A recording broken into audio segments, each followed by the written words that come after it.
So today I wanted to kind of do a media wrap-up of all the things I was excited about last fall and winter. I did a stuff I was looking forward to seeing video, and I have opinions about these things, and I'm not like a TV or movie channel, but I have opinions about these things, and a lot of them were adaptations or in the fantasy sci-fi space, so I thought I would talk about them briefly with you guys. Starting with the TV shows, because I think I had the most mixed experience there, and then going into the movies, and for both lists, I added like basically an honorable mention of something that wasn't on my anticipated list, but that I loved and should have been there or something. So let's start with TV shows. The lowest of this is probably Wheel of Time, which I had a fun enough time with. I have multiple videos on World Hoppers in depth of my thoughts on this show. I have episodes 1 through 4, and then through the end, there are hours of me and a bunch of people discussing this show, and I have the most positive opinions. So don't watch it if you love the show and you don't want to see people being very critical. I just thought as a whole I hated the last episode. Not because I think it did anything... Like, I didn't mind that it was not based off the books. That didn't bother me. Actually, most of the changes up to that point, I was okay with. And I was fine with the special effects, and I actually was liking the characters, and I liked the aesthetic. It was fun. It was fantasy. I liked seeing the places. But some of my least favorite tropes happened in the last episode that weren't in the book, and we just chose to do it. And I understand that maybe there were limitations because of COVID and because of things, but then I just think you should have waited. Like, it just should have waited. Like, the reason that this was pushed so fast was not because the art was ready. You know what I mean? So I have issues with the last episode, but basically, like, I had a lot of fun with some of the other episodes. Like, there were some episodes I really enjoyed, and I kind of liked having my Thursday nights. I would just watch an episode while the guys are watching hockey or whatever, and I would just be like, oh, this is cool. This is really pretty. Like, I love that opening sequence. And I'm going to watch season 2 probably. But it was one of those things where the ending legitimately depressed me, and I was not happy with it, and I didn't know what was happening, and I was just like, I don't feel good. Which I don't like when media doesn't make me feel good. I spend my free time consuming it, and normally to feel not bad. Normally, like, it's different when I'm purposely watching something that I know will have hard topics. This is a Wheel of Time show, you know? So, lukewarm. Did not meet my expectations. I mean, I gave it, arbitrary rating, 6.5 out of 10. I don't know why I use a 10 scale for videos and not for books, but there you are. Now we have probably, not a disappointment, but it definitely didn't meet my expectations. That's the Hawkeye TV show. I thought it was perfectly fine, but also incredibly forgettable. Like, I don't remember a lot about it, and I love Hawkeye. He's one of my favorite Avengers. I love his humor, and I do think a lot of that was on display, but I think potentially this was too many episodes, and I just didn't, care a lot about the plot. So, I don't know. There was a lot of stuff that I did like. I did like when they, leaned into the Christmas camp of it. The musical scene that they went all out on for Captain America and, the Avengers fight was stellar. So, it wasn't a bad show. But, probably just, a 7 out of 10 for me. I literally don't have that many thoughts because it's incredibly forgettable for me. Incredibly. But now on to shows that I did love. Witcher Season 2 was amazing. Oh my goodness, so good. The only reason it's not the top slot of the shows I'm talking about is because the top show is just perfection. But this one, I had so much fun. I think I still love Season 1 a lot, but I understand that it had flaws, and I didn't always love some of the stylized things that they did with special effects, but I really loved how complex the first season is in its narrative format, and I thought it actually really showed really cool scenes that you don't get to see in the books, but are talked about, and then how they are lacing in the novel's plot arcs while keeping it Geralt, Yennefer, and Ciri in this season was so good.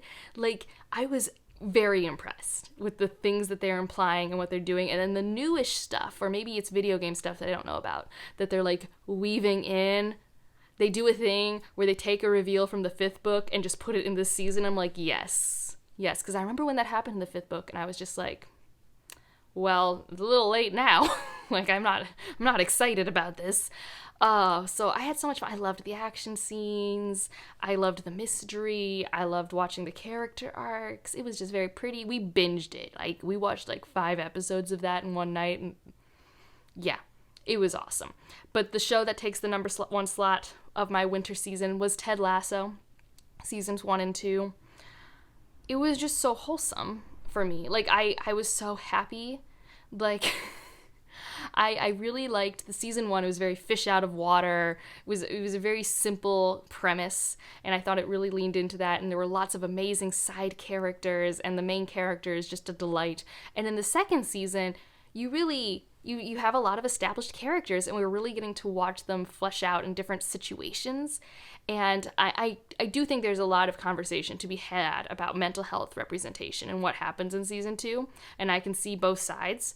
For me, it represents my relationship to mental health and my relationship with getting into and trusting and learning how to take care of myself with therapy. Do I think it's a Hollywood dramatization of a situation? Yes. But for me, I felt very seen, and I really loved season 2 so much. And I was thrown because one of my friends who really loved season 1 was like, season 2's slow, I don't really love it as much. But I loved the whole thing. The Christmas episode. Also, it's like got this grumpy sunshine romance thing. I loved everything. I loved everything about it. I cannot wait for season 3, or even if nothing ever happened again, I can't wait to rewatch it. Like, so fun. So those are all the shows. Did not expect to be watching Ted Lasso, but that happened, and it was amazing. And now for the movies, which in general, I don't have disappointments for the movies. I'm just going to go in order of when I watched them. They were all great. They're all going to be rewatched by me countless times. Let's start with Eternals. I had so much fun with this movie. This movie was exactly what I hoped, which was fantasy on with a big movie budget. It looked like how I imagined certain Stormlight Archive scenes will look like. The only thing I didn't like was a thing they did to a character that I really like. Mainly because I've also seen that actor in something else. I'm being vague, but like, I was done dirty in that moment. Even though it was so foreshadowed and like, it was not surprising. But I had a lot of fun with it. I want to rewatch it again, but I think it's too soon for Ryan to rewatch it. But I had so much fun. Like, it was great. I thought they did a really good job with that limited time frame of introducing an ensemble and making me care about them personally. And I thought it looked really pretty. And yeah, I thought it was also like kind of an interesting premise, and the ending. Multiple things about the ending. Also, Jon Snow being in there was great. I know he has a different name. He's Jon Snow. But he was awesome. I think the only thing that was a problem for me is that the main character, if there is a main character in this cast, I think left the least impression on me compared to the supporting cast. But I had so much fun. And then I saw Encanto. I have now watched Encanto 3 times. Once in theaters, twice at home. And every time I cry a bit more. Like, the first time I watched it, I'm like, that was good. Was it as good as Moana? I don't know. It was good. It was good. I liked that. Like, I left feeling relatively like, this is great. Oh, I didn't rate the last one. 8 out of 10 for the last one. When I left Encanto, I was like 8.5 out of 10 maybe. And then, I was also surprised because I didn't think any of the songs would stick with me. None of them felt catchy, which is like silly to say now that everyone's just singing We Don't Talk About Bruno, right? Like, what are we supposed to do? And then I watched it again and I'm like, oh, I feel too seen. I think maybe when I watched it like by myself, it was just different than when I was with my friends in a public setting. And then I kept listening to all the songs, and then I watched it while I took down the tree again. And I was very in my feelings. I mean, I relate to a lot of those songs. I think it's really pretty. And now a lot of the songs are catchy. I have danced to We Don't Talk About Bruno a lot in my apartment. It's a fantastic cha-cha. If you know, you know. So it's everything I hoped it would be. And one day I will learn how to embroider so I can make that skirt that she wears. And I'm going to get those glasses. And it's going to be a fantastic cosplay. I cannot wait. Now, something that should have been on my anticipated to watch list that I just forgot about, and shame on me, was Tick, Tick, Boom. First of all, Tick, Tick, Boom is a musical that I was shown by my father, I think, I want to say 2007, 2008. It was early high school for me. And my whole life, my dad and I would be in the car and he would show me a new musical either that he was working on or that he thought it was cool. And he was the adult. I didn't have control over the music. Luckily, I learned to like musicals. Not all of them were hits. I didn't love everything he made us listen to, but I listened to a lot of musicals that way. And this was the last musical we got to listen to together for multiple reasons. I mean, part of it is, I was going to be driving myself soon. But we listened to it, we sang to it, and it's the guy who does Rent, and I love Rent. I mean, I was an angsty teenager. Rent was pretty much my brand. I literally even bought some of the doggy tags or whatever from the Rent show way back when. But Tick Tick Boom was so important to me back then, and I hadn't thought about it for years. And nowadays I can't really listen to Rent because I'm not in that headspace that I was when I was angsty, because it has a lot of melodramatic love songs and angst, and that all resonated with me when I was a teen, but not as much now. But Tick Tick Boom's about turning 30 and existential crises and what have you accomplished in life. And this movie came out 2 weeks before my birthday, and I'm not 30, but I'm 29, and yeah, I watched it twice, the second time on my birthday, so that when it ended, it landed on the Happy Birthday to You song at my birthday hour, because I'm corny like that. So not only is this musical incredibly important to me on a sentimental level, Andrew Garfield was the lead, and I've loved Andrew Garfield since 2011, when he was the Amazing Spider-Man and that part of Sony's franchise. I love him, and he did so good. I don't think he's ever sung professionally before and did amazing, and the way he just throws himself into the role, he's so kinetic. He just moves. He's all in, and I loved it.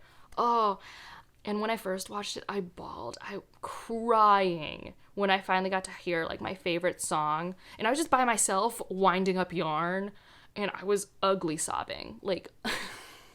Books don't make me cry. Musicals make me cry so hard. And this one especially. Probably because of the sentimental reasons, but also the meanings of the last song. Which have been even more and more prevalent as I've been consuming nonfiction and fiction lately. And it's a different conversation. But regardless, 10 out of 10. Tick Tick Boom. Did I rate Encanto? 9 out of 10. 9.5 out of 10. I don't know. These are all arbitrary. And then the last one we'll talk about is Spider-Man No Way Home.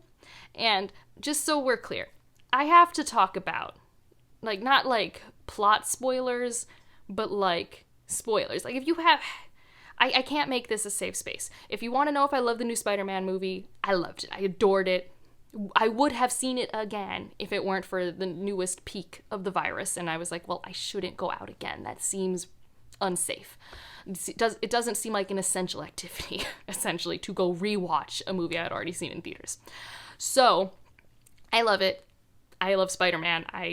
Spider-Man's one of my favorite superheroes, okay? I already talked about it in the other video. I'm going to talk now from here to the end of the video about spoilers for Spider-Man, okay? You have a chance. You can click away. If you want to leave an emoji just to let me know you're here, leave a music note for Tick Tick Boom, okay? And I'll see you in the next one. No hard feelings. Okay. Are you gone? Okay, I hope you're gone. Remember how I said I've loved Andrew Garfield since he was in The Amazing Spider-Man? What?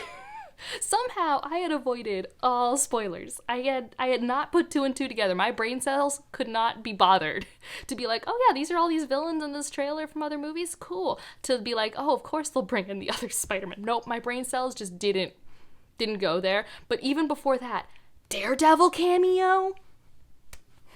Okay, so I had so much fun. I had so much fun. Complete fan service for me. Complete. And then on top of that, the internet recognizing that Andrew Garfield is good at being Spider-Man, because for years, my sibling and I have just lived in a world where we love Andrew Garfield as Spider-Man, and the rest of the world hates him. And I'm just like, but he's good at it. I think he's a great Spider-Man. Are his movies the best? I guess probably not, but I have rewatched them more than Tobey's, but I have a bias there. I do love Andrew Garfield as Spider-Man. So, I don't know. But it was great. And then the Tom Holland stuff was fantastic too, with MJ and Ned and stuff. For sure, Tobey Maguire's villains for Spider-Man are so much stronger. That's very prevalent here because, Doc Ock and the Green Goblin stole the show in terms of villain work, comparatively to the other ones. But I had so much fun. I had such a fantastic time. And, I wish Peter Parker didn't make the same mistake that he always made. but he always will. He always has to be overprotective and fair. So 10 out of 10, obviously. I was so happy with all the visual media that I did consume in the late fall, winter times. They brought me joy. Lots of serotonin was had. So yeah, if you made it this far and you want to leave an emoji, leave a spider. We'll see who dropped out. And let me know your thoughts.